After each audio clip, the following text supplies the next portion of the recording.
జై భీమ్, జై జై భీమ్, జై మాలా, జై జై మాలా. నాకు ఇష్టమైన పాట ఇందాక వేయించాను అందరికి. మీకు దాంట్లో కొన్ని చూసుకునే కొన్ని చరణాలు ఉన్నాయి. భీమ్, జై భీమ్ ఒక ఉద్యమం అని కాదు, ఆయన ఒక జాతికి సంబంధించిన వ్యక్తి కాదు, ఆయన దేశానికి సంబంధించిన వ్యక్తి. ఆయన ఎంత గొప్పగా మన రాజ్యాంగాన్ని నిర్మించాడంటే, ఎక్కడి నుంచి పుట్టి మనలో ఒకడయ్యి మనలో ఒకడు ఎంతగా ఎదిగాడంటే, నువ్వు చదువుతున్న ఈ చదువు ఆయన రాత, నువ్వు చేసే ఈ నౌకరి ఆయన రాతే, నువ్వు పొందే ఏ పదవైనా ఆయన భిక్షే. జై భీమ్. మన దేశంలో కల్లా అత్యధికంగా గౌరవించబడుతున్న ఏకైక వ్యక్తి ఎవరు? జై అంబేద్కర్, జై భీమ్. నాకు ఎంత ఎనర్జీ ఉంటుందంటే, మీ దగ్గర ఎంత ఉత్సాహం ఉంటుందంటే, నేను తట్టుకోగలుగుతున్నాను ఈ ఎనర్జీని. ఎందుకంటే నాకు 30 ఏళ్ళుగా ఈ ఎనర్జీ అలవాటైపోయింది. నేను రోజు చూస్తున్నాను. నా పెళ్ళైన దగ్గర నుంచి ఎక్కడ లేని ఎనర్జీ మహిళగా ఉంటుంది. మీ ఎనర్జీ మొత్తం తట్టుకునే శక్తి నాకుంది. ఇక్కడ మా బాబాయ్ అన్నారు, మా ఆవిడ మేనమామ మా బాబు ఇక్కడికి వచ్చారు. ఆయన కూడా సుమమాల అని చెప్పి ఒక ఉద్యమం నడుపుతా ఉన్నారు. ఇలా ప్రతి ఒక్కరూ వాళ్ళ ఇంట్లో మొత్తం అందరూ, మా ఆవిడ వాళ్ళ ఇంట్లో మొత్తం అందరూ ఇలా ఎడ్యుకేటెడ్. ఈ దీని మీదే రకరకాల ఉద్యమాల్లో కానీ రకరకాల పోరాటాల్లో కానీ ఉన్న వ్యక్తులు. అప్పటి నుంచి నేను చూస్తూ ఉన్నాను. మీ అందరి ఎనర్జీ నాకు అలవాటైంది. అలాగే నాకు 30 ఏళ్ళుగా మీ ప్రేమ పొందుతానే ఉన్నాను. ఈ రోజు గుడివాడ వచ్చిన తర్వాత మొదటిసారిగా ఈ గుడివాడ నియోజకవర్గంలో నా మీద ఎంత ప్రేమ ఉంది మీకు అని చెప్పి తెలియజేస్తాను. మీరందరూ వచ్చినందుకు సంతోషంగా ఉంది. అదే రకంగా ఇది ఎంత బాధ్యత నా మీద ఉంది అని చెప్పేసి మీకు అందరికి తెలియజేస్తాను. మీరెంత ప్రేమ చూపిస్తున్నారో అంతకంటే బాధ్యతగా మనం బాగుపడటానికి, ముందుకెళ్ళటానికి నేను ప్రణాళికలు వేసుకుని మీ అందరితో కూర్చొని పనిచేస్తానని చెప్పి మాటిస్తా ఉన్నాను. ఇక్కడ రకరకాల కోరికలు ఉన్నాయి. మొట్టమొదటిగా అంబేద్కర్ విగ్రహం కాంచ విగ్రహం ఏర్పాటు తప్పకుండా చేసి పెడతాను.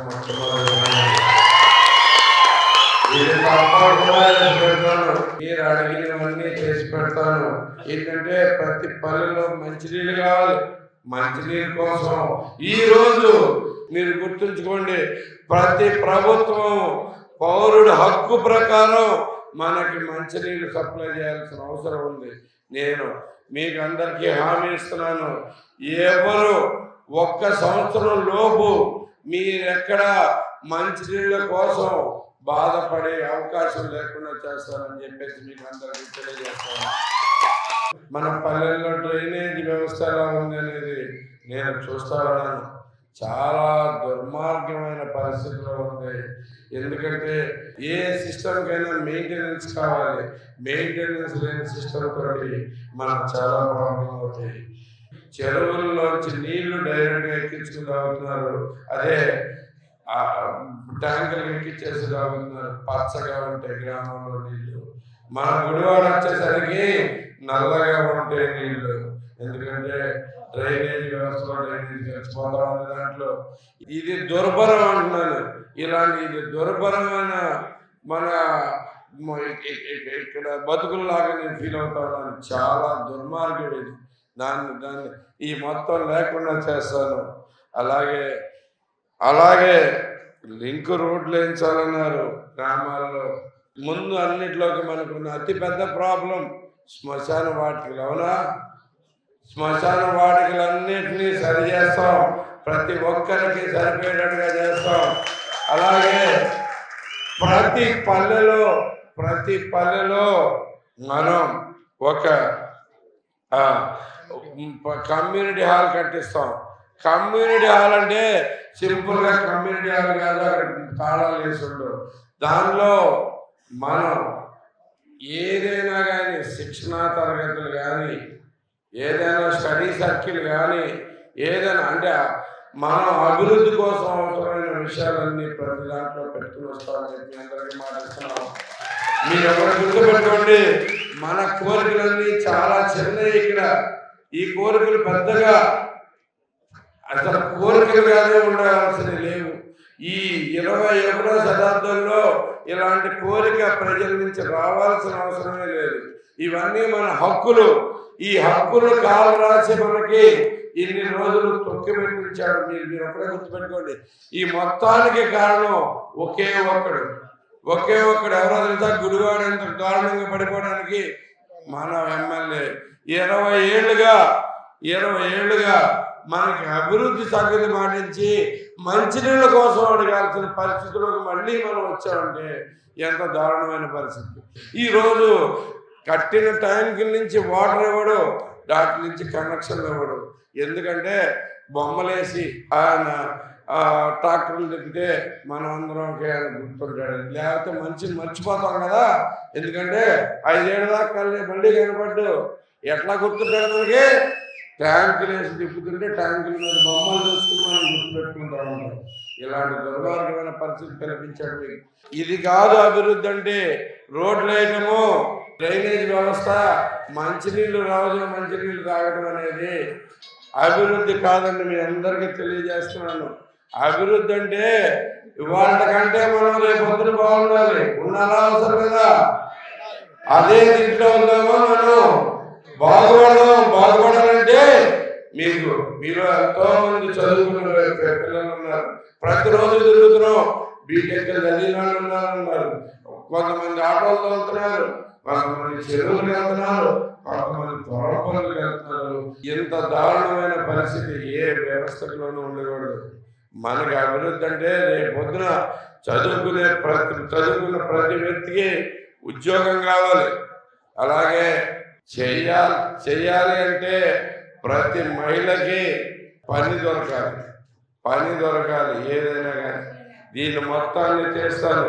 మన అందరి బతుకులు మారుద్దాం. ఒక్క 5 ఏళ్ళు మీకు టైం అడుగుతున్నా. ఈ 5 ఏళ్ళ తర్వాత మన జీవితాలు ఎంత బాగుపడినాయని మీరే చూస్తారు. చేద్దాం అనుకున్న ప్రతి మహిళకి పనిస్తాం, చేద్దాం అనుకున్న ప్రతి గ్రాడ్యుయేట్కి జాబ్ ఇస్తామని చెప్పేసి తెలియజేస్తా ఉన్నారు. మన గుడివాడికి 10,000 ఉద్యోగాలు వస్తాయి. మన ప్రతి వాడలోనూ ఇంట్లో కూర్చుని లేదు, మనం కల్పించిన కమ్యూనిటీ హాల్లో కూర్చుని పని చేసుకునేటట్టుగా నా ప్రయత్నాలు మొదలెడతాను.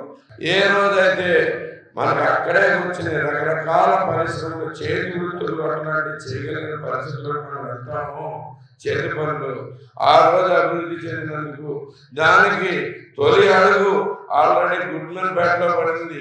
అక్కడి నుంచి మనం మిగతా అన్ని చోట్లకి నేను విస్తరించుకుంటానని చెప్పేసి మీకు తెలియజేస్తా ఉన్నాను. సో మన బతుకులు మారాలి అనే కాన్సెప్ట్ ఒక్కటే మీరు పెట్టుకోండి. మిగతా అన్ని అనవసరం. మన జీవితాలు మారాలి. మన జీవితం మారాలి అంటే మన గురించి మనం ఆలోచించడం మొదలెట్టాలి. మన గురించి మనం ఆలోచించడం మొదలెట్టాలంటే ఎక్కడ స్టార్ట్ అవుతుంది? మనం ఆ పిల్లల్ని చదివించుకోవాలి.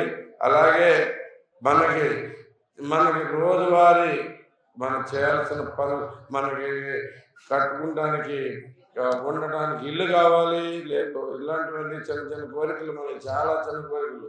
ఈ కోరికల కంటే అద్భుతంగా మనం ముందుకెళ్తామని చెప్పేసి మీ అందరికీ తెలియజేస్తా ఉన్నాను.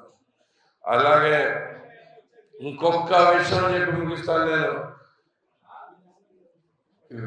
మనకి